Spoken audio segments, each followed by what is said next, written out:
Hi, my name's Dan Wilson, and I'm going to get back in your face again. Um, Question is going to be, do you love yourself? And I mean, do you really love yourself? This is a question that I answered with a resounding, I don't even like myself. And this is a serious question because all our issues come from this one question. And life can't be lived, and I do mean really lived, until you do answer that question. To love yourself is to realize you're not any of the reasonings in and of your mind, because you're not your mind. The mind is a tool meant for to use to live life. Fear, doubt, assumption, thoughts are not you, and you can change them when you know what's happening. But don't take my word for it. Just look around and notice what seems to be the issue in everything and what's holding you back. I'm going to get into one of the points. Knowing that you're love, okay? Love has no thought in and of itself, just like energy has no thought in and of itself. What's a fear? Isn't a fear your own fear? Isn't it something you reacting from? Okay. What's a want? Isn't it something you want? Is it not all about you?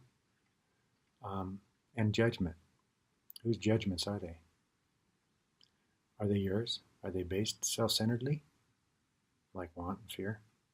See, these are the three key elements that cause all of our issues. They stem from alone. Alone is something we don't want to be. So we judge ourselves, we compare ourselves to try to figure out how it is we can fit in with the crowd or the majority, because noticing that everybody seems to be reacting the same way as each other, obviously we're the ones that are broke. So our self-critic shows up and says, okay, you're the one that's got the problem. You need to change to make it okay for you to get around in this life. And if you want a perfect example of this alone, fear, want, judgment, look at our relationships. We do this in our relationships when we first start to get into them. That was the beginning of your self-creation. And everything stems from that one piece of alone. So you take little bits and pieces from everybody around you and you create yourself. Well, this is a mind creation. This is something you've developed in your mind. Okay? All of our issues stem from one thing. We left ourselves in the beginning. We literally took and made ourselves into something else, a thought image of ourself, to survive in this life, in this world, to be like everybody else. And you know for a fact, that doesn't feel good. So now you've developed this thought image of yourself.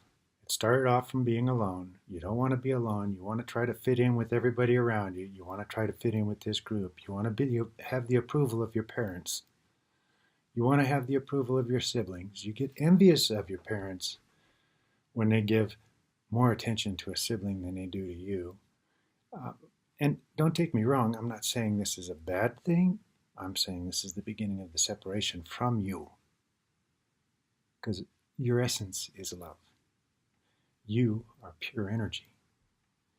The thought form of you is the illusion. It's what was made up so that you could go throughout life living this illusion so you appeared okay to everybody else. Now, I'm not judging you. I'm just saying this is how it took place. If you sit with it for a little bit, you'll notice most everything is a reaction. Your mind is reacting to everything. That's not you. That's your mind. Okay, it's a reactor. It's reacting in a judgment. It's a judger.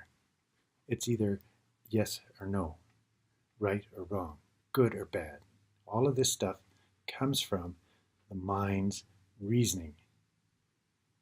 Who you are is beyond reason. Actually, it's not who, it's what. Your energy. And that's love. It's not self-centered, it's selfless. So, that being said, until next time, be well.